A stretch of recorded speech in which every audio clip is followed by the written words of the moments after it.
Assalamualaikum warahmatullahi wabarakatuh. Salawat dan salam kita haturkan kepada junjungan kita Nabi besar Muhammad sallallahu alaihi wasallam.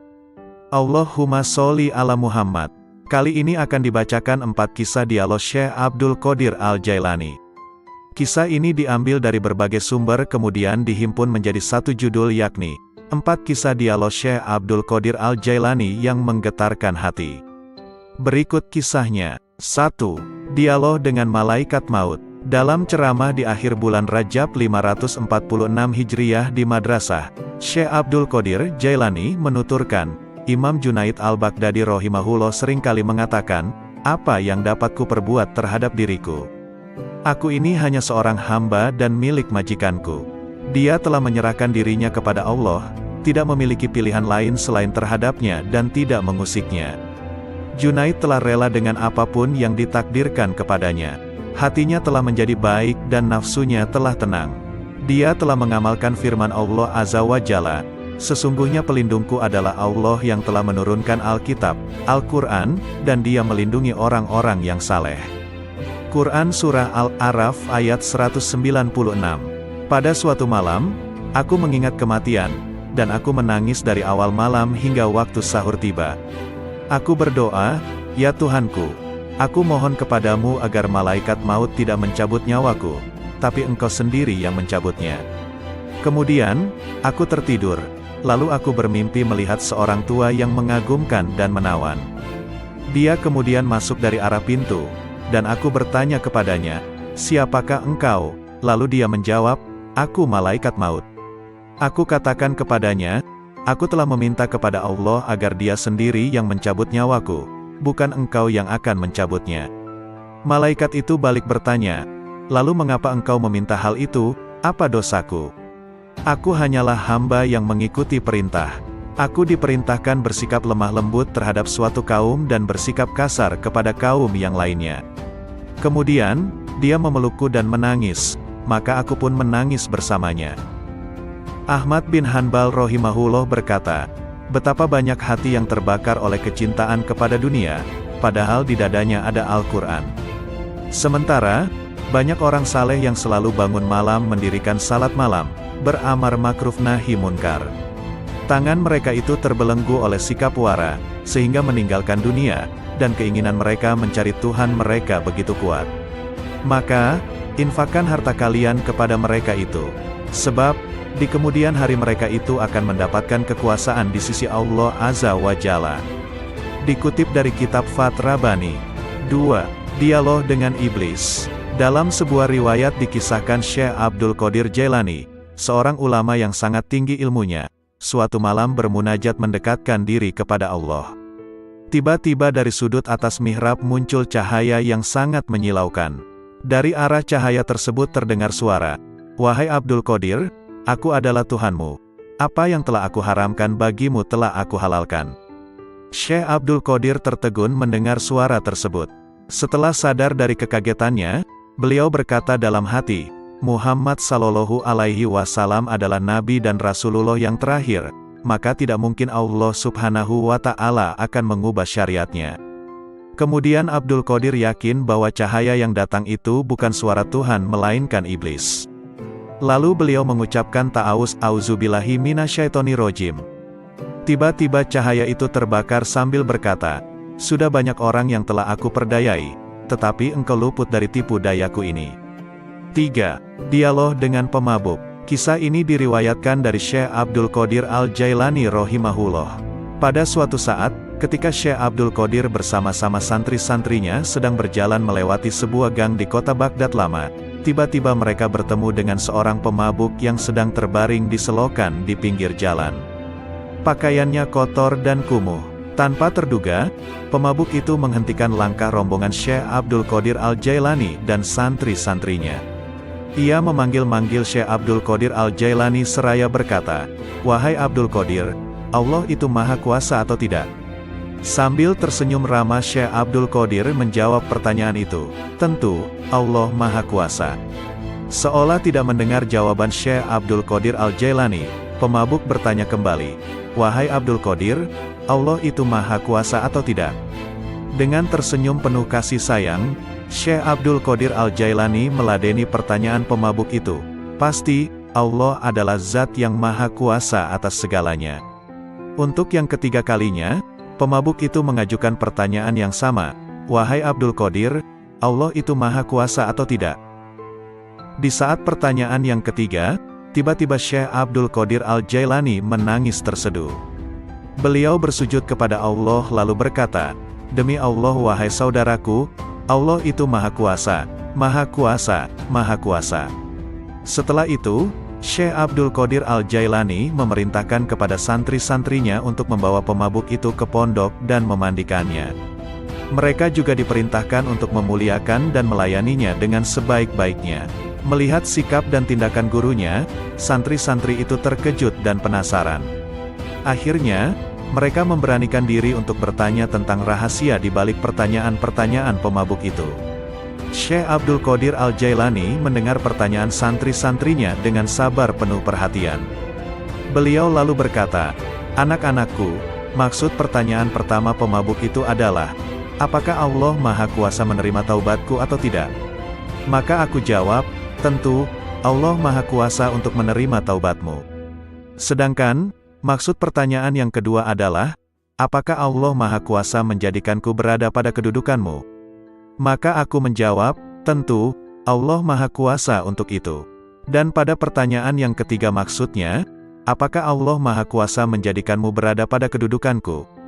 Pertanyaan ketiga inilah yang menyebabkanku menangis karena takut kepada Allah. Lalu aku jawab dengan hati tergetar, tentu, Allah Maha Kuasa, Maha Kuasa, Maha Kuasa. Pertanyaan itu pula yang mendorongku untuk bersujud dan berdoa kepada Allah agar tidak menjadikanku merasa aman terhadap rencana Allah. Semoga Allah memelihara kesehatanku dan menutupi aibku. 4. Dialog batiniyah dengan Allah. Dengan nama Allah yang Maha Pengasih lagi Maha Penyayang. Allah Subhanahu wa Ta'ala berkata, "Wahai penolong agung." Aku menjawab, "Aku mendengar panggilanmu, wahai Tuhannya si penolong."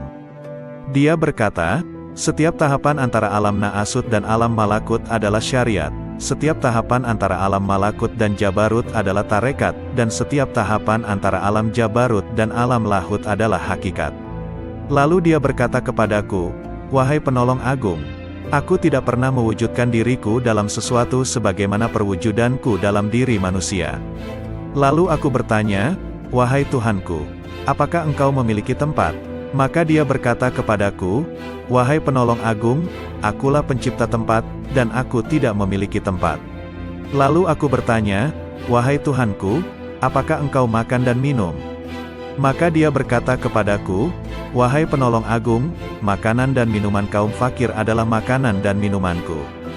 Lalu aku berkata, "Wahai Tuhanku, dari apa engkau ciptakan malaikat?" Dia berkata kepadaku, "Aku ciptakan malaikat dari cahaya manusia, dan aku ciptakan manusia dari cahayaku." Lalu dia berkata kepadaku, "Wahai penolong agung, aku jadikan manusia sebagai kendaraanku, dan aku jadikan seluruh isi alam sebagai kendaraan baginya." Lalu dia berkata kepadaku, "Wahai penolong agung, betapa indahnya aku sebagai pencari. Betapa indahnya manusia sebagai yang dicari. Betapa indahnya manusia sebagai pengendara, dan betapa indahnya alam sebagai kendaraan baginya." Lalu dia berkata kepadaku, "Wahai penolong agung, manusia adalah rahasiaku dan aku adalah rahasianya. Jika manusia menyadari kedudukannya di sisiku, maka ia akan berucap pada setiap hembusan nafasnya, 'Milik siapakah kekuasaan pada hari ini?' Lalu dia berkata kepadaku, 'Wahai penolong agung, tidaklah manusia makan sesuatu, atau minum sesuatu, dan tidaklah ia berdiri atau duduk, berbicara atau diam. Tidak pula ia melakukan suatu perbuatan, menuju sesuatu atau menjauhi sesuatu, kecuali aku ada di situ, bersemayam dalam dirinya dan menggerakkannya.' Lalu dia berkata kepadaku, 'Wahai penolong agung, tubuh manusia, jiwanya, hatinya, ruhnya, pendengarannya, penglihatannya, tangannya, kakinya, dan lidahnya, semua itu aku persembahkan kepadanya oleh diriku, untuk diriku. Dia tak lain adalah aku, dan aku bukanlah selain dia.' Lalu dia berkata kepadaku, 'Wahai penolong agung, jika engkau melihat seseorang terbakar oleh api kefakiran dan hancur karena banyaknya kebutuhan, maka dekatilah ia, karena tidak ada penghalang antara diriku dan dirinya.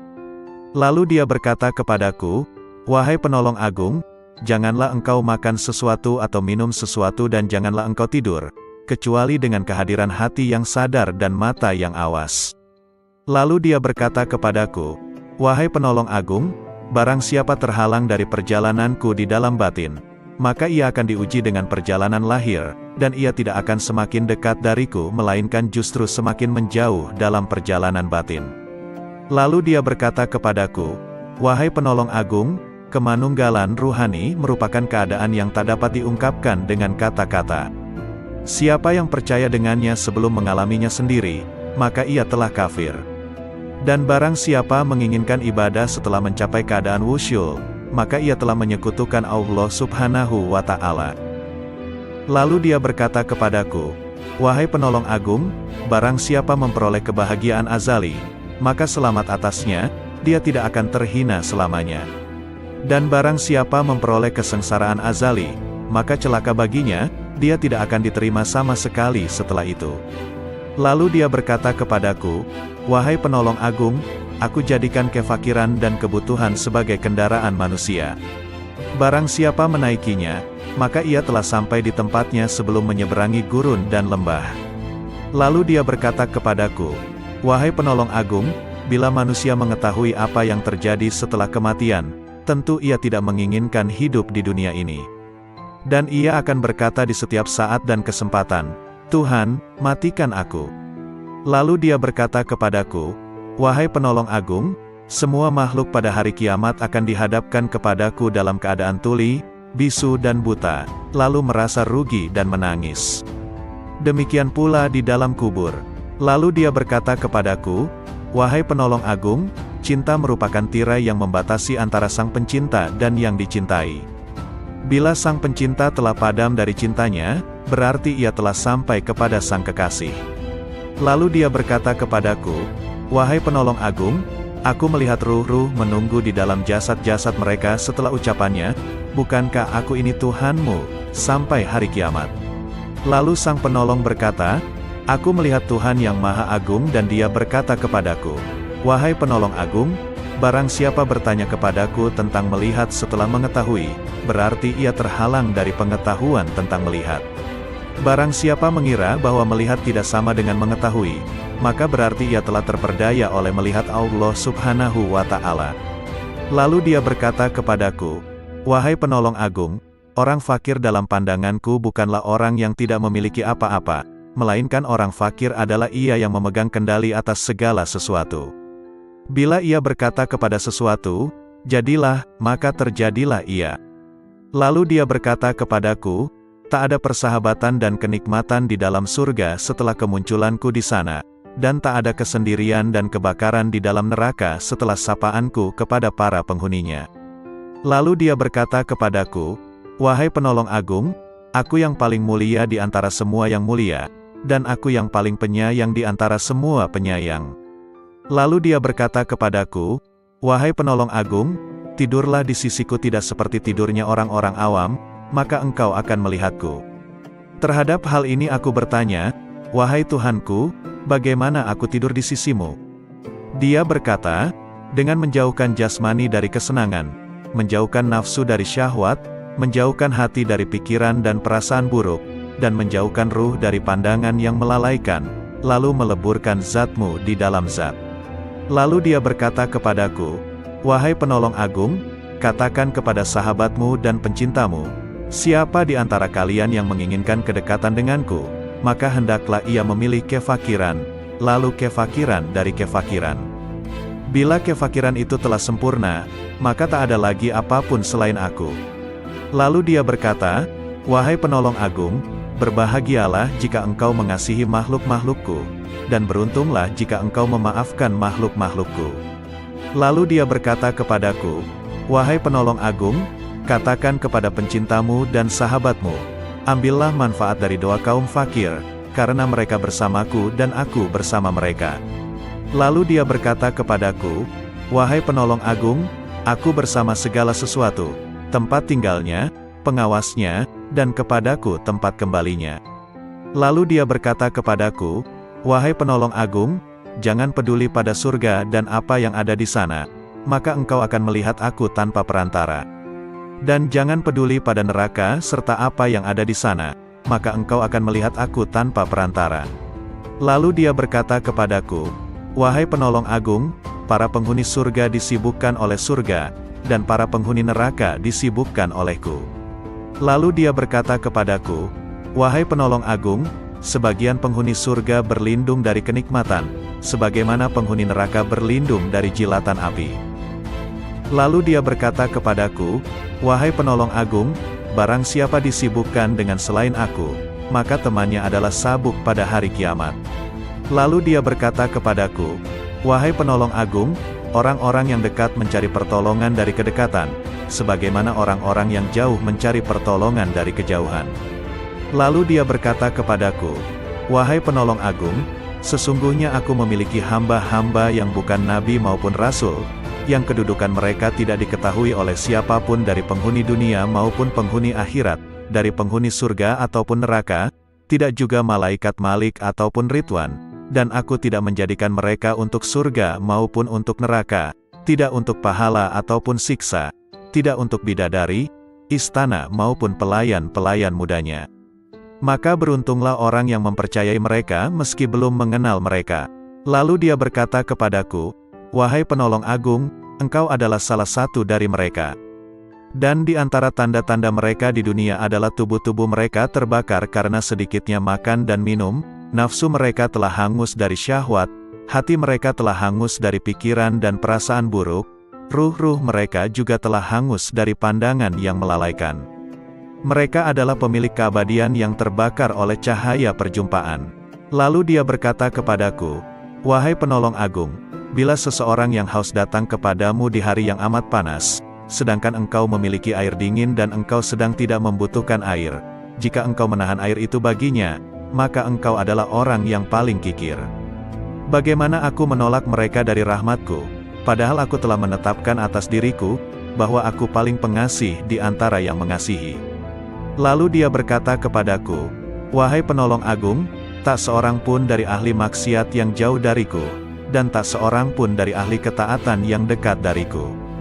Lalu dia berkata kepadaku, wahai penolong agung, bila seseorang dekat kepadaku, maka ia adalah dari kalangan maksiat, karena ia merasa memiliki kekurangan dan penyesalan. Lalu dia berkata kepadaku, wahai penolong agung, merasa memiliki kekurangan merupakan sumber cahaya, dan mengagumi cahaya diri sendiri merupakan sumber kegelapan. Lalu dia berkata kepadaku, wahai penolong agung, ahli maksiat akan tertutupi oleh kemaksiatannya, dan ahli taat akan tertutupi oleh ketaatannya. Dan aku memiliki hamba-hamba selain mereka, yang tidak ditimpa kesedihan maksiat dan keresahan ketaatan. Lalu dia berkata kepadaku, wahai penolong agung, sampaikan kabar gembira kepada para pendosa tentang adanya keutamaan dan kemurahan, dan sampaikan berita kepada para pengagum diri sendiri tentang adanya keadilan dan pembalasan. Lalu dia berkata kepadaku, wahai penolong agung, ahli ketaatan selalu mengingat kenikmatan, dan ahli maksiat selalu mengingat yang maha pengasih.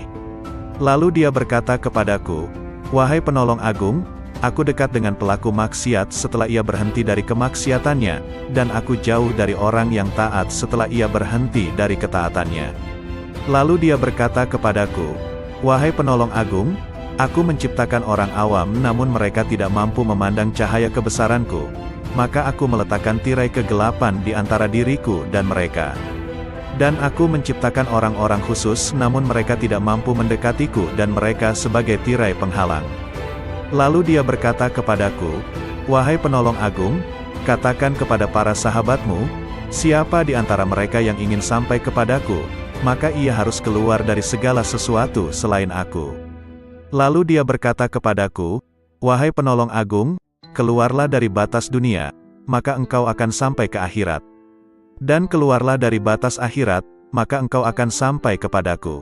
Lalu dia berkata kepadaku, wahai penolong agung, keluarlah engkau dari raga dan jiwamu, lalu keluarlah dari hati dan ruhmu, lalu keluarlah dari hukum dan perintah, maka engkau akan sampai kepadaku. Maka aku bertanya, wahai Tuhanku, salat seperti apa yang paling dekat denganmu? Dia berkata, salat yang di dalamnya tiada apapun kecuali aku, dan orang yang melakukannya lenyap dari salatnya dan tenggelam karenanya. Lalu aku berkata, wahai Tuhanku, puasa seperti apa yang paling utama di sisimu? Dia berkata, puasa yang di dalamnya tiada apapun selain aku, dan orang yang melakukannya lenyap darinya. Lalu aku berkata, wahai Tuhanku, amal apa yang paling utama di sisimu? Dia berkata, amal yang di dalamnya tiada apapun selain aku, baik itu surga ataupun neraka, dan pelakunya lenyap darinya. Lalu aku berkata, wahai Tuhanku, tangisan seperti apa yang paling utama di sisimu? Dia berkata, tangisan orang-orang yang tertawa. Lalu aku berkata, wahai Tuhanku, tertawa seperti apa yang paling utama di sisimu?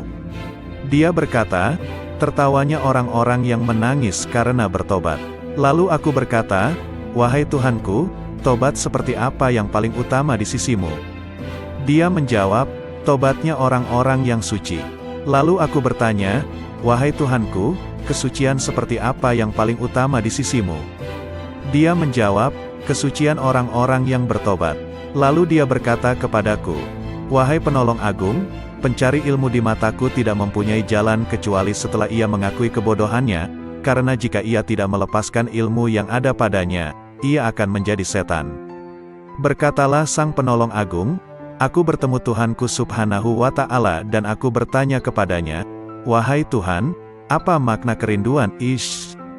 Dia menjawab, wahai penolong agung, engkau mesti merindukanku dan mengosongkan hatimu dari selain aku. Lalu dia berkata kepadaku, wahai penolong agung, jika engkau mengerti bentuk kerinduan maka engkau harus lenyap dari kerinduan, karena ia merupakan penghalang antara si perindu dan yang dirindukan. Lalu dia berkata kepadaku, wahai penolong agung, bila engkau berniat melakukan tobat, maka pertama kali engkau harus bertobat dari nafsu, lalu mengeluarkan pikiran dan perasaan buruk dari hati dengan mengusir kegelisahan dosa, maka engkau akan sampai kepadaku. Dan hendaknya engkau bersabar, karena bila tidak bersabar berarti engkau hanya bermain-main belaka.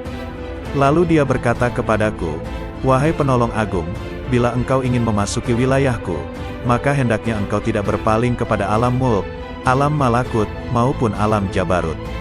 Karena alam mulk adalah setannya orang berilmu, dan malakut adalah setannya ahli makrifat, dan jabarut adalah setannya orang yang sadar. Siapa yang puas dengan salah satu dari ketiganya, maka ia akan terusir dari sisiku. Dan dia berkata kepadaku, wahai penolong agung, perjuangan spiritual adalah salah satu lautan di samudera penyaksian dan telah dipilih oleh orang-orang yang sadar. Barang siapa hendak masuk ke samudera musyahadah, maka ia harus memilih mujahadah, karena mujahadah merupakan benih dari musyahadah dan musyahadah tanpa mujahadah adalah mustahil. Barang siapa telah memilih mujahadah, maka ia akan mengalami musyahadah, dikehendaki atau tidak dikehendaki. Dan dia berkata kepadaku, wahai penolong agung, para pencari jalan spiritual tidak dapat berjalan tanpa mujahadah, sebagaimana mereka tak dapat melakukannya tanpa aku. Dan dia berkata kepadaku, wahai penolong agung, sesungguhnya hamba yang paling kucintai adalah hamba yang mempunyai ayah dan anak tetapi hatinya kosong dari keduanya. Jika ayahnya meninggal, ia tidak sedih karenanya, dan jika anaknya pun meninggal, ia pun tidak gundah karenanya. Jika seorang hamba telah mencapai tingkat seperti ini, maka di sisiku tanpa ayah dan tanpa anak, dan tak ada bandingan baginya. Dan dia berkata kepadaku, wahai penolong agung, siapa yang tidak merasakan lenyapnya seorang ayah karena kecintaan kepadaku dan lenyapnya seorang anak karena kecintaan kepadaku, maka ia tak akan merasakan lezatnya kesendirian dan ketunggalan. Dia juga berkata kepadaku, wahai penolong agung, bila engkau ingin memandangku di setiap tempat, maka engkau harus memilih hati resah yang kosong dari selain aku. Lalu aku bertanya, Tuhanku, apa ilmunya ilmu itu? Dia menjawab, ilmunya ilmu adalah ketidaktahuan akan ilmu. Dan dia berkata kepadaku, wahai penolong agung, berbahagialah seorang hamba yang hatinya condong kepada mujahadah, dan celakalah bagi hamba yang hatinya condong kepada syahwat. Lalu aku bertanya kepada Tuhanku Subhanahu wa Ta'ala tentang Miraj.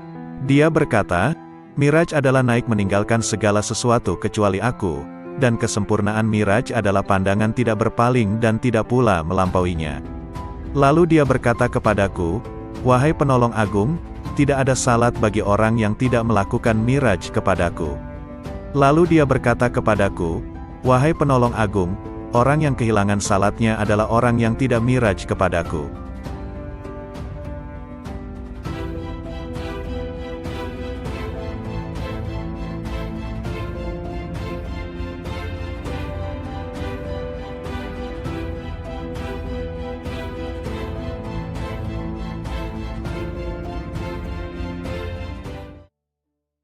Assalamualaikum warahmatullahi wabarakatuh. Salawat dan salam kita haturkan kepada junjungan kita Nabi besar Muhammad Sallallahu Alaihi Wasallam. Allahumma sholli ala Muhammad. Kali ini akan dibacakan 4 kisah dialog Syekh Abdul Qadir Al-Jailani. Kisah ini diambil dari berbagai sumber kemudian dihimpun menjadi satu judul yakni 4 kisah dialog Syekh Abdul Qadir Al-Jailani yang menggetarkan hati. Berikut kisahnya. 1. Dialog dengan Malaikat Maut. Dalam ceramah di akhir bulan Rajab 546 Hijriyah di Madrasah, Syekh Abdul Qadir Jailani menuturkan, Imam Junaid Al-Baghdadi rahimahullah seringkali mengatakan, apa yang dapat ku perbuat terhadap diriku? Aku ini hanya seorang hamba dan milik majikanku. Dia telah menyerahkan dirinya kepada Allah, tidak memiliki pilihan lain selain terhadapnya dan tidak mengusiknya. Junaid telah rela dengan apapun yang ditakdirkan kepadanya. Hatinya telah menjadi baik dan nafsunya telah tenang. Dia telah mengamalkan firman Allah Azza wa Jalla, sesungguhnya pelindungku adalah Allah yang telah menurunkan Alkitab, Al-Quran, dan dia melindungi orang-orang yang saleh. Quran Surah Al-A'raf ayat 196. Pada suatu malam, aku mengingat kematian, dan aku menangis dari awal malam hingga waktu sahur tiba. Aku berdoa, ya Tuhanku, aku mohon kepadamu agar malaikat maut tidak mencabut nyawaku, tapi Engkau sendiri yang mencabutnya. Kemudian, aku tertidur, lalu aku bermimpi melihat seorang tua yang mengagumkan dan menawan. Dia kemudian masuk dari arah pintu, dan aku bertanya kepadanya, siapakah engkau? Lalu dia menjawab, aku malaikat maut. Aku katakan kepadanya, aku telah meminta kepada Allah agar dia sendiri yang mencabut nyawaku, bukan engkau yang akan mencabutnya. Malaikat itu balik bertanya, lalu mengapa engkau meminta hal itu, apa dosaku? Aku hanyalah hamba yang mengikuti perintah. Aku diperintahkan bersikap lemah lembut terhadap suatu kaum dan bersikap kasar kepada kaum yang lainnya. Kemudian, dia memelukku dan menangis, maka aku pun menangis bersamanya. Ahmad bin Hanbal rahimahullah berkata, betapa banyak hati yang terbakar oleh kecintaan kepada dunia, padahal di dadanya ada Al-Quran. Sementara, banyak orang saleh yang selalu bangun malam mendirikan salat malam, beramar makruf nahi munkar. Tangan mereka itu terbelenggu oleh sikap wara, sehingga meninggalkan dunia, dan keinginan mereka mencari Tuhan mereka begitu kuat. Maka, infakkan harta kalian kepada mereka itu. Sebab, di kemudian hari mereka itu akan mendapatkan kekuasaan di sisi Allah Azza wa Jalla. Dikutip dari kitab Fath Rabbani. 2. Dialog dengan Iblis. Dalam sebuah riwayat dikisahkan Syekh Abdul Qadir Jailani, seorang ulama yang sangat tinggi ilmunya, suatu malam bermunajat mendekatkan diri kepada Allah. Tiba-tiba dari sudut atas mihrab muncul cahaya yang sangat menyilaukan. Dari arah cahaya tersebut terdengar suara, wahai Abdul Qadir, aku adalah Tuhanmu. Apa yang telah aku haramkan bagimu telah aku halalkan. Syekh Abdul Qadir tertegun mendengar suara tersebut. Setelah sadar dari kekagetannya, beliau berkata dalam hati, Muhammad Sallallahu Alaihi Wasallam adalah Nabi dan Rasulullah yang terakhir, maka tidak mungkin Allah Subhanahu wa Ta'ala akan mengubah syariatnya. Kemudian Abdul Qadir yakin bahwa cahaya yang datang itu bukan suara Tuhan melainkan iblis. Lalu beliau mengucapkan ta'awuz, auzubillahi minasyaitonirrajim. Tiba-tiba cahaya itu terbakar sambil berkata, sudah banyak orang yang telah aku perdayai, tetapi engkau luput dari tipu dayaku ini. 3. Dialog dengan pemabuk. Kisah ini diriwayatkan dari Syekh Abdul Qadir Al-Jailani rahimahullah. Pada suatu saat, ketika Syekh Abdul Qadir bersama-sama santri-santrinya sedang berjalan melewati sebuah gang di kota Baghdad lama, tiba-tiba mereka bertemu dengan seorang pemabuk yang sedang terbaring di selokan di pinggir jalan. Pakaiannya kotor dan kumuh. Tanpa terduga, pemabuk itu menghentikan langkah rombongan Syekh Abdul Qadir Al-Jailani dan santri-santrinya. Ia memanggil-manggil Syekh Abdul Qadir Al-Jailani seraya berkata, "Wahai Abdul Qadir, Allah itu Maha Kuasa atau tidak?" Sambil tersenyum ramah Syekh Abdul Qadir menjawab pertanyaan itu, "Tentu, Allah Maha Kuasa." Seolah tidak mendengar jawaban Syekh Abdul Qadir Al-Jailani, pemabuk bertanya kembali, "Wahai Abdul Qadir, Allah itu Maha Kuasa atau tidak?" Dengan tersenyum penuh kasih sayang, Syekh Abdul Qadir Al-Jailani meladeni pertanyaan pemabuk itu. "Pasti, Allah adalah zat yang maha kuasa atas segalanya." Untuk yang ketiga kalinya, pemabuk itu mengajukan pertanyaan yang sama. "Wahai Abdul Qadir, Allah itu maha kuasa atau tidak?" Di saat pertanyaan yang ketiga, tiba-tiba Syekh Abdul Qadir Al-Jailani menangis terseduh. Beliau bersujud kepada Allah lalu berkata, "Demi Allah wahai saudaraku, Allah itu Maha Kuasa, Maha Kuasa, Maha Kuasa." Setelah itu, Syekh Abdul Qadir Al-Jailani memerintahkan kepada santri-santrinya untuk membawa pemabuk itu ke pondok dan memandikannya. Mereka juga diperintahkan untuk memuliakan dan melayaninya dengan sebaik-baiknya. Melihat sikap dan tindakan gurunya, santri-santri itu terkejut dan penasaran. Akhirnya, mereka memberanikan diri untuk bertanya tentang rahasia di balik pertanyaan-pertanyaan pemabuk itu. Syekh Abdul Qadir Al-Jailani mendengar pertanyaan santri-santrinya dengan sabar penuh perhatian. Beliau lalu berkata, "Anak-anakku, maksud pertanyaan pertama pemabuk itu adalah, apakah Allah Maha Kuasa menerima taubatku atau tidak?" Maka aku jawab, "Tentu, Allah Maha Kuasa untuk menerima taubatmu." Sedangkan, maksud pertanyaan yang kedua adalah, apakah Allah Maha Kuasa menjadikanku berada pada kedudukanmu? Maka aku menjawab, tentu, Allah Maha Kuasa untuk itu. Dan pada pertanyaan yang ketiga maksudnya, apakah Allah Maha Kuasa menjadikanmu berada pada kedudukanku? Pertanyaan ketiga inilah yang menyebabkanku menangis karena takut kepada Allah. Lalu aku jawab dengan hati tergetar, tentu, Allah Maha Kuasa, Maha Kuasa, Maha Kuasa. Pertanyaan itu pula yang mendorongku untuk bersujud dan berdoa kepada Allah agar tidak menjadikanku merasa aman terhadap rencana Allah. Semoga Allah memelihara kesehatanku dan menutupi aibku. 4. Dialog batiniyah dengan Allah. Dengan nama Allah yang Maha Pengasih lagi Maha Penyayang. Allah Subhanahu wa Ta'ala berkata, "Wahai penolong agung." Aku menjawab, "Aku mendengar panggilanmu, wahai Tuhannya si penolong."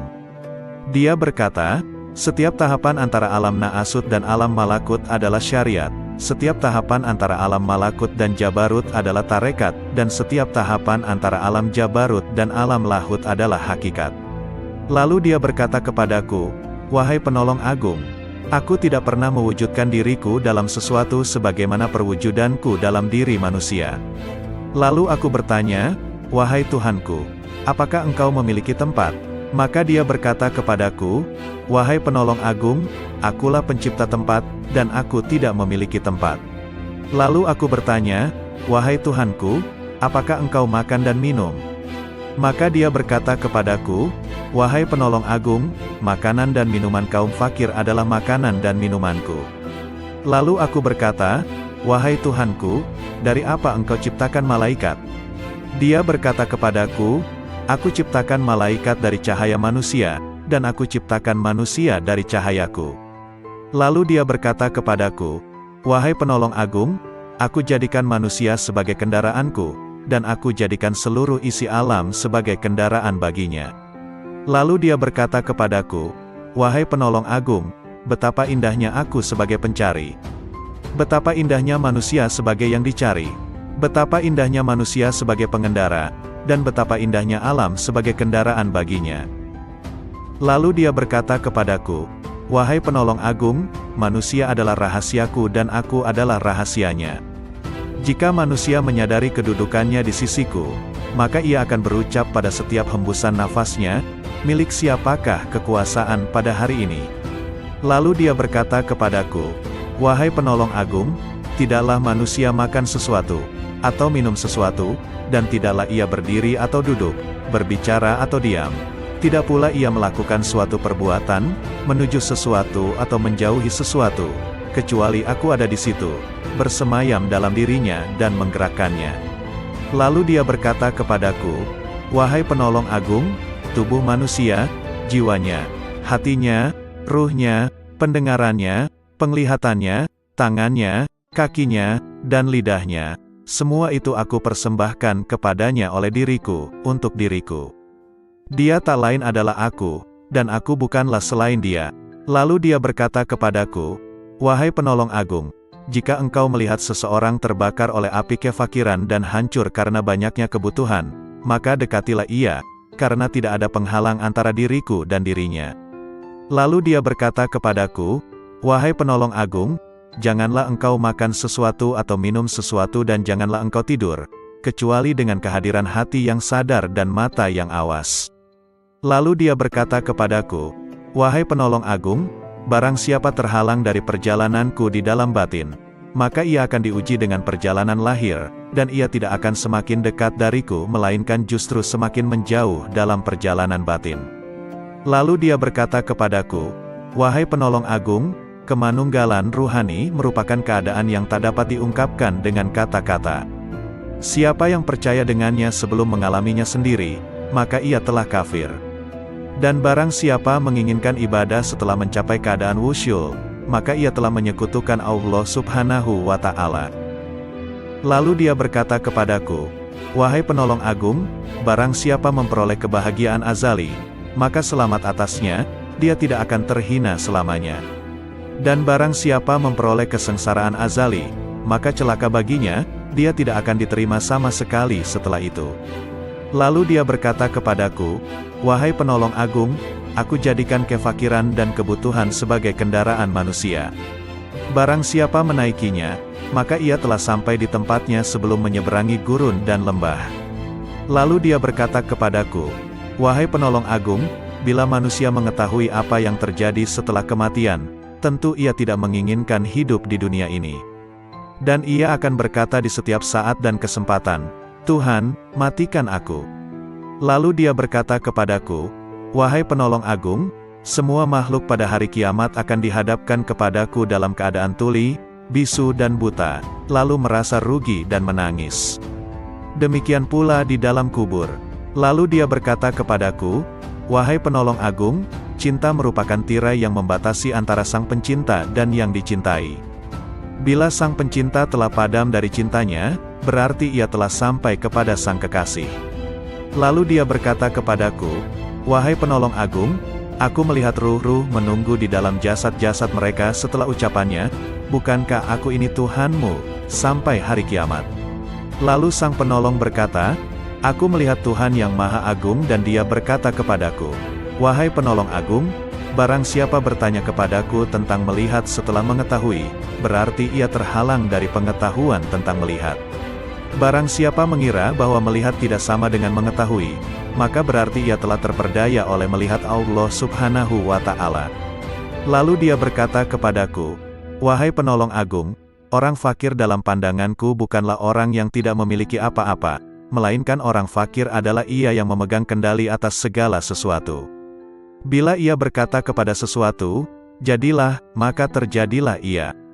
Lalu dia berkata kepadaku, tak ada persahabatan dan kenikmatan di dalam surga setelah kemunculanku di sana, dan tak ada kesendirian dan kebakaran di dalam neraka setelah sapaanku kepada para penghuninya.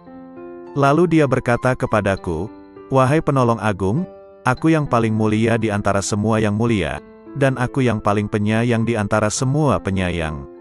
Lalu dia berkata kepadaku, wahai penolong agung, tidurlah di sisiku tidak seperti tidurnya orang-orang awam, maka engkau akan melihatku. Terhadap hal ini aku bertanya, wahai Tuhanku, bagaimana aku tidur di sisimu? Dia berkata, dengan menjauhkan jasmani dari kesenangan, menjauhkan nafsu dari syahwat, menjauhkan hati dari pikiran dan perasaan buruk, dan menjauhkan ruh dari pandangan yang melalaikan, lalu meleburkan zatmu di dalam zat. Lalu dia berkata kepadaku, "Wahai penolong agung, katakan kepada sahabatmu dan pencintamu, siapa di antara kalian yang menginginkan kedekatan denganku, maka hendaklah ia memilih kefakiran, lalu kefakiran dari kefakiran. Bila kefakiran itu telah sempurna, maka tak ada lagi apapun selain aku." Lalu dia berkata, "Wahai penolong agung, berbahagialah jika engkau mengasihi makhluk-makhlukku, dan beruntunglah jika engkau memaafkan makhluk-makhlukku." Lalu dia berkata kepadaku, "Wahai penolong agung, katakan kepada pencintamu dan sahabatmu, ambillah manfaat dari doa kaum fakir, karena mereka bersamaku dan aku bersama mereka."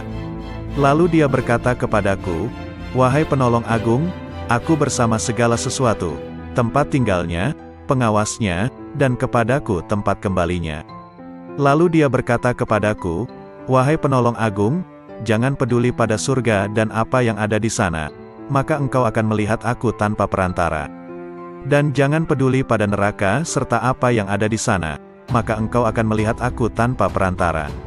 Lalu dia berkata kepadaku, "Wahai penolong agung, para penghuni surga disibukkan oleh surga, dan para penghuni neraka disibukkan olehku."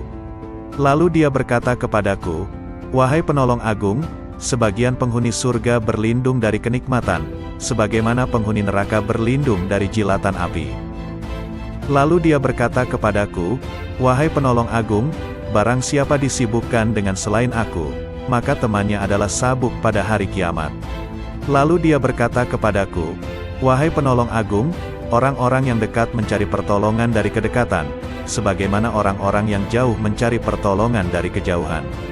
Lalu dia berkata kepadaku, "Wahai penolong agung, sesungguhnya aku memiliki hamba-hamba yang bukan nabi maupun rasul, yang kedudukan mereka tidak diketahui oleh siapapun dari penghuni dunia maupun penghuni akhirat, dari penghuni surga ataupun neraka, tidak juga malaikat Malik ataupun Ridwan, dan aku tidak menjadikan mereka untuk surga maupun untuk neraka, tidak untuk pahala ataupun siksa, tidak untuk bidadari, istana maupun pelayan-pelayan mudanya. Maka beruntunglah orang yang mempercayai mereka meski belum mengenal mereka." Lalu dia berkata kepadaku, "Wahai penolong agung, engkau adalah salah satu dari mereka. Dan di antara tanda-tanda mereka di dunia adalah tubuh-tubuh mereka terbakar karena sedikitnya makan dan minum, nafsu mereka telah hangus dari syahwat, hati mereka telah hangus dari pikiran dan perasaan buruk, ruh-ruh mereka juga telah hangus dari pandangan yang melalaikan. Mereka adalah pemilik keabadian yang terbakar oleh cahaya perjumpaan." Lalu dia berkata kepadaku, "Wahai penolong agung, bila seseorang yang haus datang kepadamu di hari yang amat panas, sedangkan engkau memiliki air dingin dan engkau sedang tidak membutuhkan air, jika engkau menahan air itu baginya, maka engkau adalah orang yang paling kikir. Bagaimana aku menolak mereka dari rahmatku, padahal aku telah menetapkan atas diriku, bahwa aku paling pengasih di antara yang mengasihi."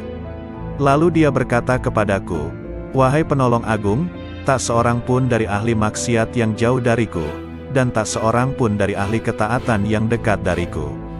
Lalu dia berkata kepadaku, "Wahai penolong agung, bila seseorang dekat kepadaku, maka ia adalah dari kalangan maksiat, karena ia merasa memiliki kekurangan dan penyesalan." Lalu dia berkata kepadaku, "Wahai penolong agung, merasa memiliki kekurangan merupakan sumber cahaya, dan mengagumi cahaya diri sendiri merupakan sumber kegelapan." Lalu dia berkata kepadaku, "Wahai penolong agung, ahli maksiat akan tertutupi oleh kemaksiatannya, dan ahli taat akan tertutupi oleh ketaatannya. Dan aku memiliki hamba-hamba selain mereka, yang tidak ditimpa kesedihan maksiat dan keresahan ketaatan."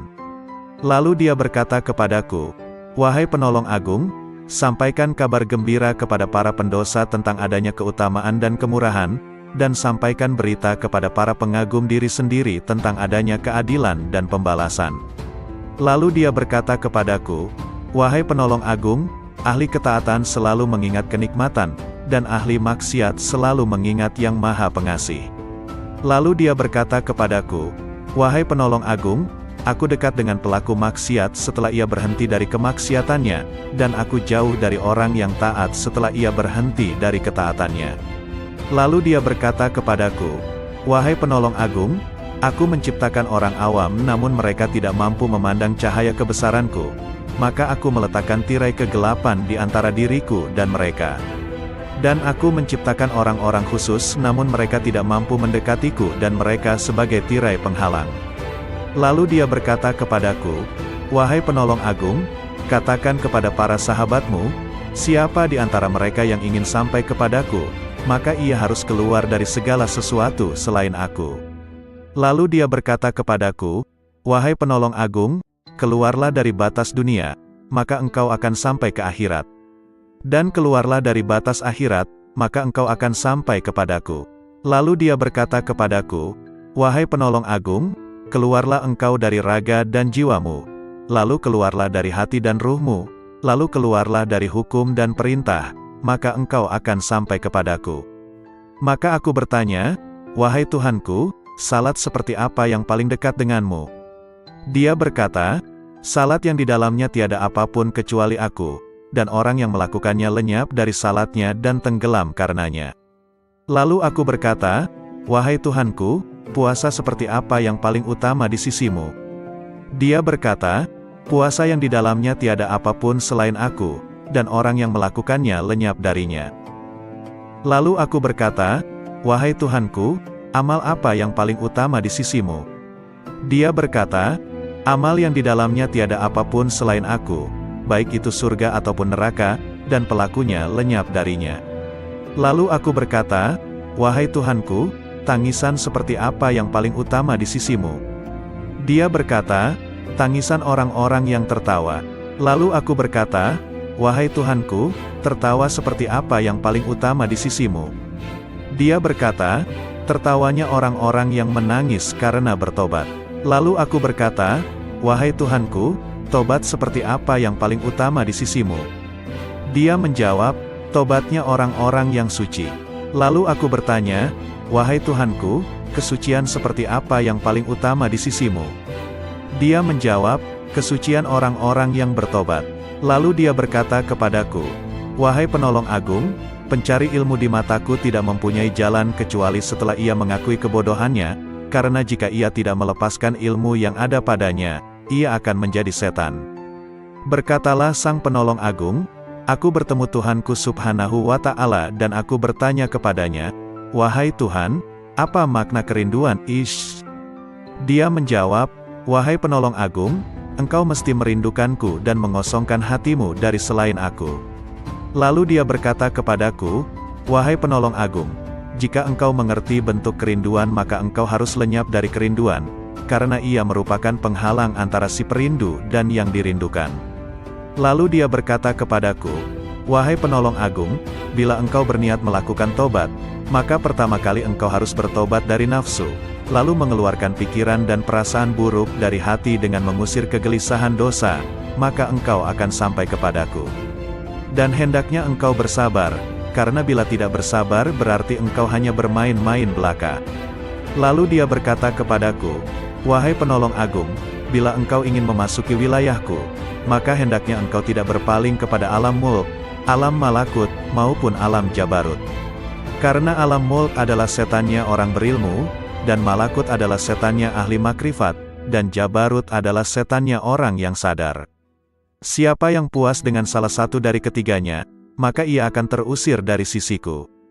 Dan dia berkata kepadaku, 'Wahai penolong agung, perjuangan spiritual adalah salah satu lautan di samudera penyaksian dan telah dipilih oleh orang-orang yang sadar. Barang siapa hendak masuk ke samudera musyahadah, maka ia harus memilih mujahadah, karena mujahadah merupakan benih dari musyahadah dan musyahadah tanpa mujahadah adalah mustahil. Barang siapa telah memilih mujahadah, maka ia akan mengalami musyahadah, dikehendaki atau tidak dikehendaki.' Dan dia berkata kepadaku, 'Wahai penolong agung, para pencari jalan spiritual tidak dapat berjalan tanpa mujahadah, sebagaimana mereka tak dapat melakukannya tanpa aku.' Dan dia berkata kepadaku, 'Wahai penolong agung, Sesungguhnya hamba yang paling kucintai adalah hamba yang mempunyai ayah dan anak tetapi hatinya kosong dari keduanya. Jika ayahnya meninggal, ia tidak sedih karenanya, dan jika anaknya pun meninggal, ia pun tidak gundah karenanya. Jika seorang hamba telah mencapai tingkat seperti ini, maka di sisiku tanpa ayah dan tanpa anak, dan tak ada bandingan baginya. Dan dia berkata kepadaku, "Wahai penolong agung, siapa yang tidak merasakan lenyapnya seorang ayah karena kecintaan kepadaku dan lenyapnya seorang anak karena kecintaan kepadaku, maka ia tak akan merasakan lezatnya kesendirian dan ketunggalan." Dia juga berkata kepadaku, "Wahai penolong agung, bila engkau ingin memandangku di setiap tempat, maka engkau harus memilih hati resah yang kosong dari selain aku." Lalu aku bertanya, "Tuhanku, apa ilmunya ilmu itu?" Dia menjawab, "Ilmunya ilmu adalah ketidaktahuan akan ilmu." Dan dia berkata kepadaku, "Wahai penolong agung, berbahagialah seorang hamba yang hatinya condong kepada mujahadah, dan celakalah bagi hamba yang hatinya condong kepada syahwat." Lalu aku bertanya kepada Tuhanku Subhanahu wa Ta'ala tentang Miraj. Dia berkata, "Miraj adalah naik meninggalkan segala sesuatu kecuali aku, dan kesempurnaan Miraj adalah pandangan tidak berpaling dan tidak pula melampauinya." Lalu dia berkata kepadaku, "Wahai penolong agung, tidak ada salat bagi orang yang tidak melakukan Miraj kepadaku." Lalu dia berkata kepadaku, "Wahai penolong agung, orang yang kehilangan salatnya adalah orang yang tidak Miraj kepadaku."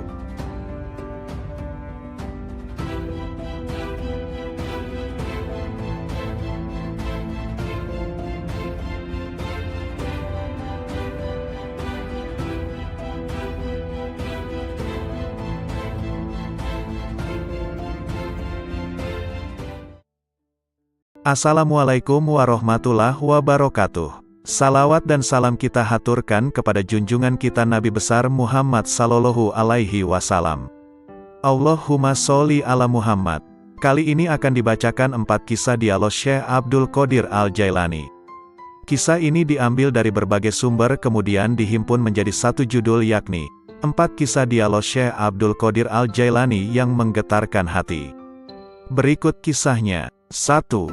Dialog dengan Malaikat Maut. Dalam ceramah di akhir bulan Rajab 546 Hijriyah di Madrasah, Syekh Abdul Qadir Jailani menuturkan, Imam Junaid Al-Baghdadi rahimahullah seringkali mengatakan, "Apa yang dapat ku perbuat terhadap diriku? Aku ini hanya seorang hamba dan milik majikanku. Dia telah menyerahkan dirinya kepada Allah, tidak memiliki pilihan lain selain terhadapnya dan tidak mengusiknya. Junaid telah rela dengan apapun yang ditakdirkan kepadanya. Hatinya telah menjadi baik dan nafsunya telah tenang. Dia telah mengamalkan firman Allah Azza wa Jalla, sesungguhnya pelindungku adalah Allah yang telah menurunkan Alkitab, Al-Quran, dan dia melindungi orang-orang yang saleh." Quran Surah Al-A'raf ayat 196. Pada suatu malam, aku mengingat kematian, dan aku menangis dari awal malam hingga waktu sahur tiba.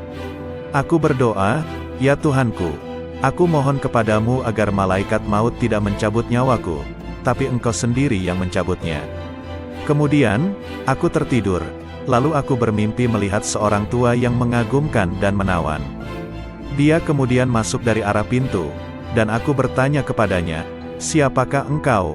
Lalu dia menjawab, "Aku malaikat maut." Aku katakan kepadanya, "Aku telah meminta kepada Allah agar dia sendiri yang mencabut nyawaku, bukan engkau yang akan mencabutnya." Malaikat itu balik bertanya, "Lalu mengapa engkau meminta hal itu? Apa dosaku? Aku hanyalah hamba yang mengikuti perintah. Aku diperintahkan bersikap lemah lembut terhadap suatu kaum dan bersikap kasar kepada kaum yang lainnya." Kemudian, dia memelukku dan menangis, maka aku pun menangis bersamanya. Ahmad bin Hanbal rahimahullah berkata, betapa banyak hati yang terbakar oleh kecintaan kepada dunia, padahal di dadanya ada Al-Quran. Sementara, banyak orang saleh yang selalu bangun malam mendirikan salat malam, beramar makruf nahi munkar. Tangan mereka itu terbelenggu oleh sikap wara, sehingga meninggalkan dunia, dan keinginan mereka mencari Tuhan mereka begitu kuat. Maka, infakkan harta kalian kepada mereka itu. Sebab, di kemudian hari mereka itu akan mendapatkan kekuasaan di sisi Allah Azza wa Jalla. Dikutip dari kitab Fath Rabbani. 2. Dialog dengan Iblis. Dalam sebuah riwayat dikisahkan Syekh Abdul Qadir Jailani, seorang ulama yang sangat tinggi ilmunya, suatu malam bermunajat mendekatkan diri kepada Allah. Tiba-tiba dari sudut atas mihrab muncul cahaya yang sangat menyilaukan. Dari arah cahaya tersebut terdengar suara, "Wahai Abdul Qadir, aku adalah Tuhanmu. Apa yang telah aku haramkan bagimu telah aku halalkan." Syekh Abdul Qadir tertegun mendengar suara tersebut. Setelah sadar dari kekagetannya, beliau berkata dalam hati, Muhammad Sallallahu Alaihi Wasallam adalah Nabi dan Rasulullah yang terakhir, maka tidak mungkin Allah Subhanahu wa Ta'ala akan mengubah syariatnya. Kemudian Abdul Qadir yakin bahwa cahaya yang datang itu bukan suara Tuhan melainkan iblis. Lalu beliau mengucapkan ta'awuz, auzubillahi minasyaitonirrajim. Tiba-tiba cahaya itu terbakar sambil berkata, "Sudah banyak orang yang telah aku perdayai, tetapi engkau luput dari tipu dayaku ini." 3. Dialog dengan pemabuk. Kisah ini diriwayatkan dari Syekh Abdul Qadir Al-Jailani rahimahullah. Pada suatu saat, ketika Syekh Abdul Qadir bersama-sama santri-santrinya sedang berjalan melewati sebuah gang di kota Baghdad lama, tiba-tiba mereka bertemu dengan seorang pemabuk yang sedang terbaring di selokan di pinggir jalan. Pakaiannya kotor dan kumuh. Tanpa terduga, pemabuk itu menghentikan langkah rombongan Syekh Abdul Qadir Al-Jailani dan santri-santrinya. Ia memanggil-manggil Syekh Abdul Qadir Al-Jailani seraya berkata, "Wahai Abdul Qadir, Allah itu Maha Kuasa atau tidak?" Sambil tersenyum ramah Syekh Abdul Qadir menjawab pertanyaan itu, "Tentu, Allah Maha Kuasa." Seolah tidak mendengar jawaban Syekh Abdul Qadir Al-Jailani, pemabuk bertanya kembali, "Wahai Abdul Qadir, Allah itu Maha Kuasa atau tidak?" Dengan tersenyum penuh kasih sayang, Syekh Abdul Qadir Al-Jailani meladeni pertanyaan pemabuk itu. "Pasti, Allah adalah zat yang Maha Kuasa atas segalanya." Untuk yang ketiga kalinya, pemabuk itu mengajukan pertanyaan yang sama, "Wahai Abdul Qadir, Allah itu Maha Kuasa atau tidak?" Di saat pertanyaan yang ketiga, tiba-tiba Syekh Abdul Qadir Al-Jailani menangis terseduh. Beliau bersujud kepada Allah lalu berkata, "Demi Allah wahai saudaraku, Allah itu Maha Kuasa, Maha Kuasa, Maha Kuasa." Setelah itu, Syekh Abdul Qadir Al-Jailani memerintahkan kepada santri-santrinya untuk membawa pemabuk itu ke pondok dan memandikannya.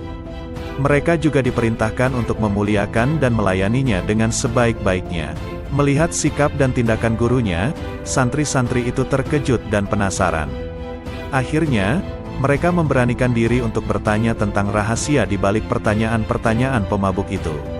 Syekh Abdul Qadir Al-Jailani mendengar pertanyaan santri-santrinya dengan sabar penuh perhatian.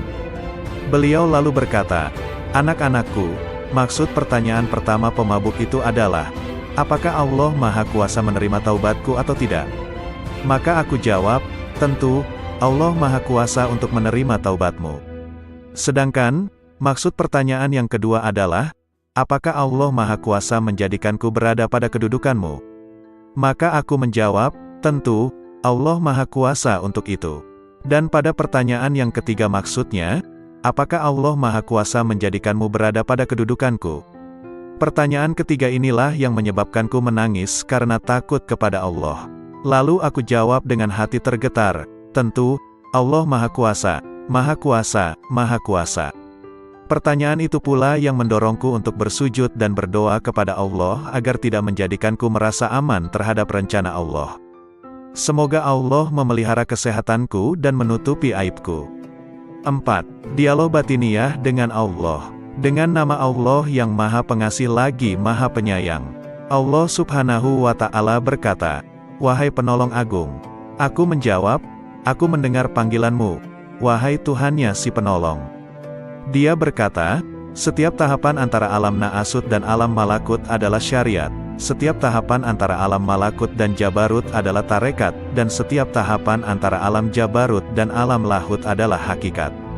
Lalu dia berkata kepadaku, "Wahai penolong agung, aku tidak pernah mewujudkan diriku dalam sesuatu sebagaimana perwujudanku dalam diri manusia." Lalu aku bertanya, "Wahai Tuhanku, apakah engkau memiliki tempat?" Maka dia berkata kepadaku, "Wahai penolong agung, akulah pencipta tempat, dan aku tidak memiliki tempat." Lalu aku bertanya, "Wahai Tuhanku, apakah engkau makan dan minum?" Maka dia berkata kepadaku, "Wahai penolong agung, makanan dan minuman kaum fakir adalah makanan dan minumanku." Lalu aku berkata, "Wahai Tuhanku, dari apa engkau ciptakan malaikat?"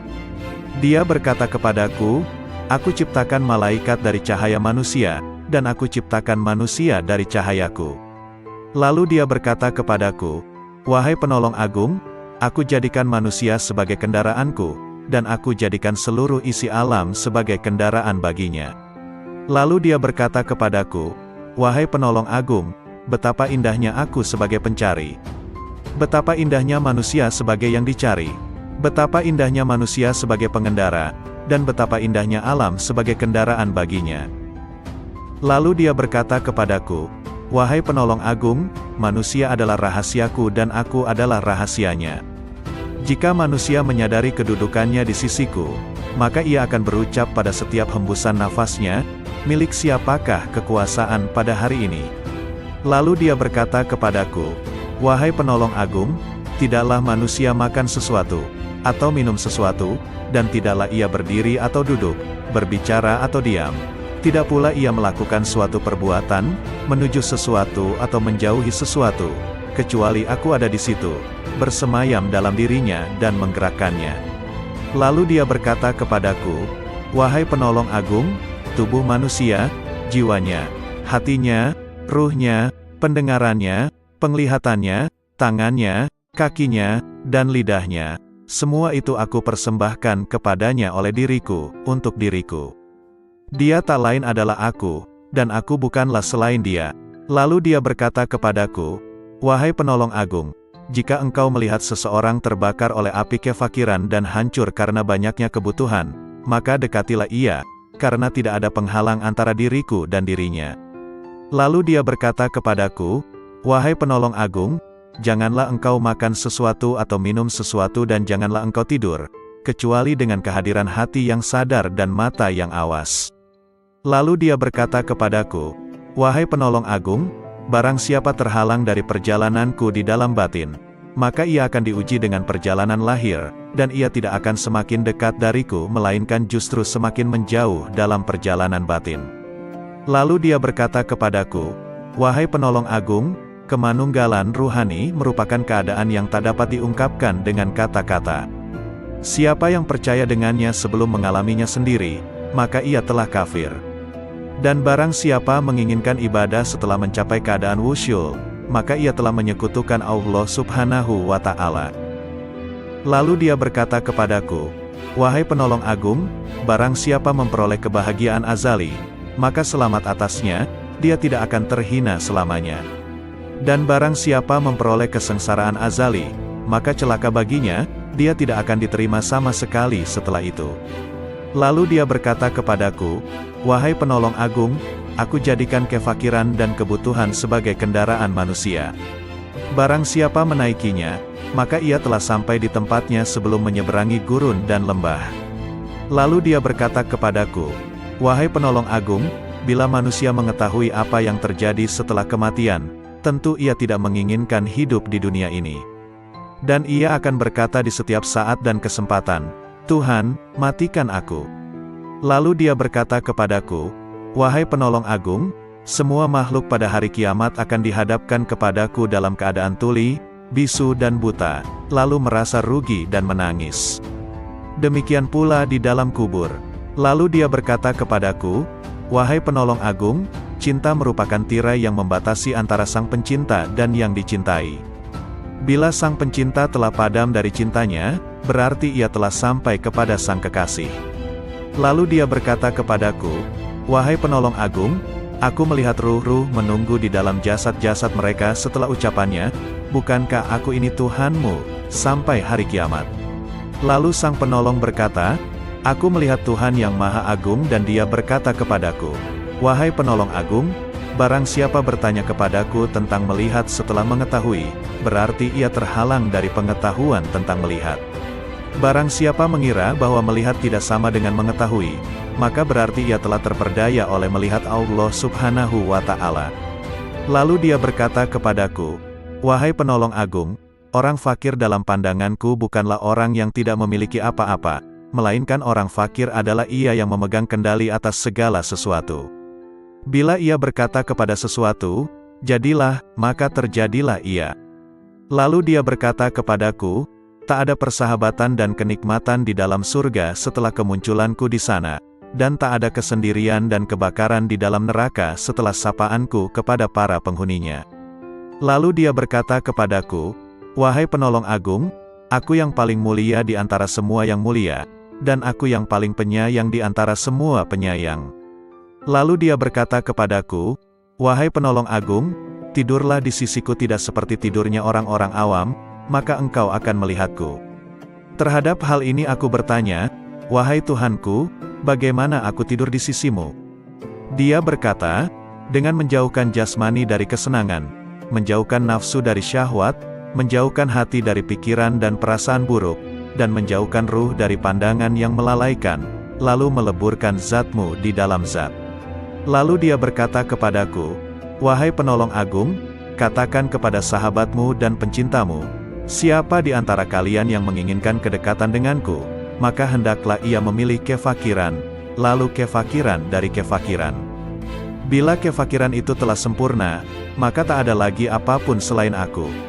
Lalu dia berkata, "Wahai penolong agung, berbahagialah jika engkau mengasihi makhluk-makhlukku, dan beruntunglah jika engkau memaafkan makhluk-makhlukku." Lalu dia berkata kepadaku, "Wahai penolong agung, katakan kepada pencintamu dan sahabatmu, ambillah manfaat dari doa kaum fakir, karena mereka bersamaku dan aku bersama mereka." Lalu dia berkata kepadaku, "Wahai penolong agung, aku bersama segala sesuatu, tempat tinggalnya, pengawasnya, dan kepadaku tempat kembalinya." Lalu dia berkata kepadaku, "Wahai penolong agung, jangan peduli pada surga dan apa yang ada di sana, maka engkau akan melihat aku tanpa perantara. Dan jangan peduli pada neraka serta apa yang ada di sana, maka engkau akan melihat aku tanpa perantara." Lalu dia berkata kepadaku, "Wahai penolong agung, para penghuni surga disibukkan oleh surga, dan para penghuni neraka disibukkan olehku." Lalu dia berkata kepadaku, "Wahai penolong agung, sebagian penghuni surga berlindung dari kenikmatan, sebagaimana penghuni neraka berlindung dari jilatan api." Lalu dia berkata kepadaku, "Wahai penolong agung, barang siapa disibukkan dengan selain aku, maka temannya adalah sabuk pada hari kiamat." Lalu dia berkata kepadaku, "Wahai penolong agung, orang-orang yang dekat mencari pertolongan dari kedekatan, sebagaimana orang-orang yang jauh mencari pertolongan dari kejauhan." Lalu dia berkata kepadaku, "Wahai penolong agung, sesungguhnya aku memiliki hamba-hamba yang bukan nabi maupun rasul, yang kedudukan mereka tidak diketahui oleh siapapun dari penghuni dunia maupun penghuni akhirat, dari penghuni surga ataupun neraka, tidak juga malaikat Malik ataupun Ridwan, dan aku tidak menjadikan mereka untuk surga maupun untuk neraka, tidak untuk pahala ataupun siksa, tidak untuk bidadari, istana maupun pelayan-pelayan mudanya. Maka beruntunglah orang yang mempercayai mereka meski belum mengenal mereka." Lalu dia berkata kepadaku, "Wahai penolong agung, engkau adalah salah satu dari mereka. Dan di antara tanda-tanda mereka di dunia adalah tubuh-tubuh mereka terbakar karena sedikitnya makan dan minum, nafsu mereka telah hangus dari syahwat, hati mereka telah hangus dari pikiran dan perasaan buruk, ruh-ruh mereka juga telah hangus dari pandangan yang melalaikan. Mereka adalah pemilik keabadian yang terbakar oleh cahaya perjumpaan." Lalu dia berkata kepadaku, "Wahai penolong agung, bila seseorang yang haus datang kepadamu di hari yang amat panas, sedangkan engkau memiliki air dingin dan engkau sedang tidak membutuhkan air, jika engkau menahan air itu baginya, maka engkau adalah orang yang paling kikir. Bagaimana aku menolak mereka dari rahmatku, padahal aku telah menetapkan atas diriku, bahwa aku paling pengasih di antara yang mengasihi."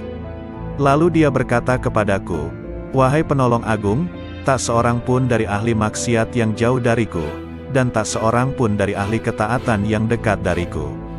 Lalu dia berkata kepadaku, "Wahai penolong agung, bila seseorang dekat kepadaku, maka ia adalah dari kalangan maksiat, karena ia merasa memiliki kekurangan dan penyesalan.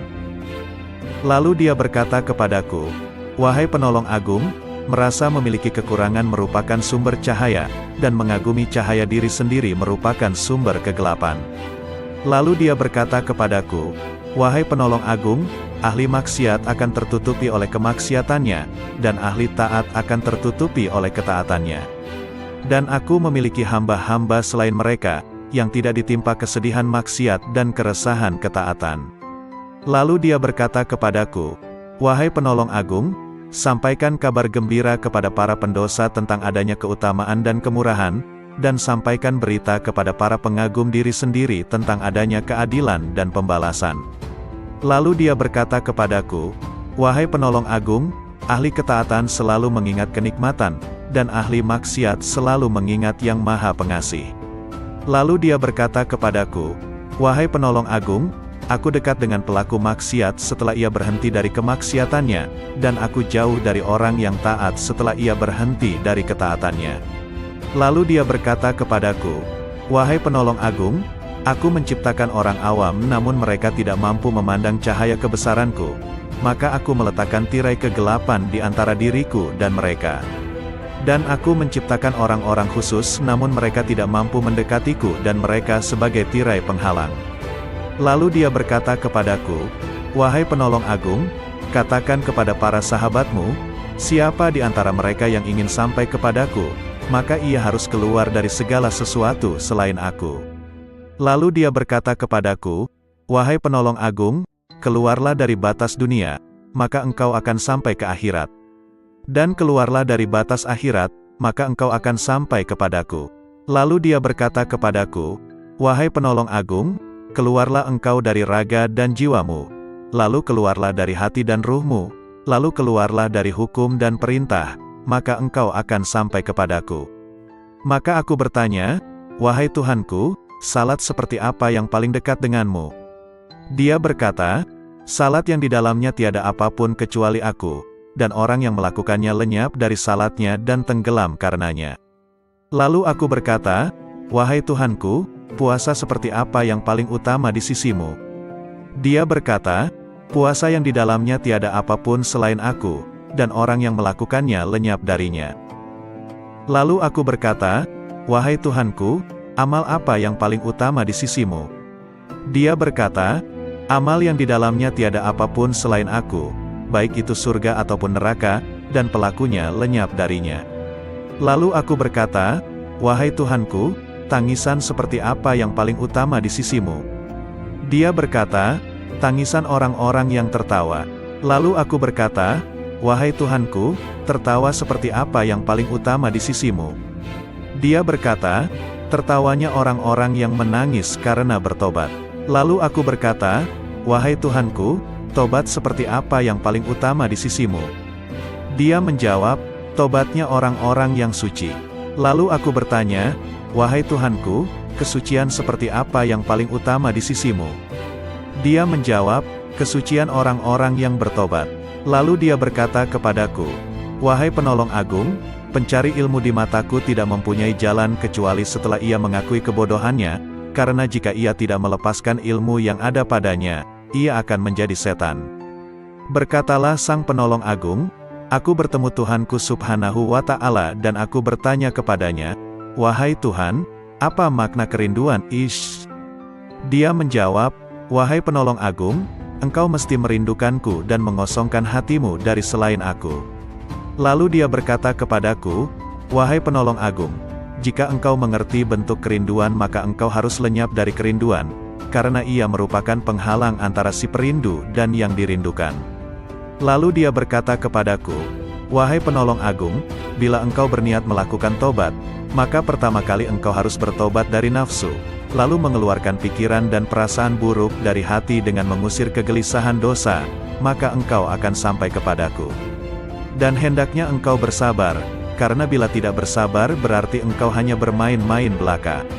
Lalu dia berkata kepadaku, 'Wahai penolong agung, bila engkau ingin memasuki wilayahku, maka hendaknya engkau tidak berpaling kepada alam mulk, alam malakut, maupun alam jabarut.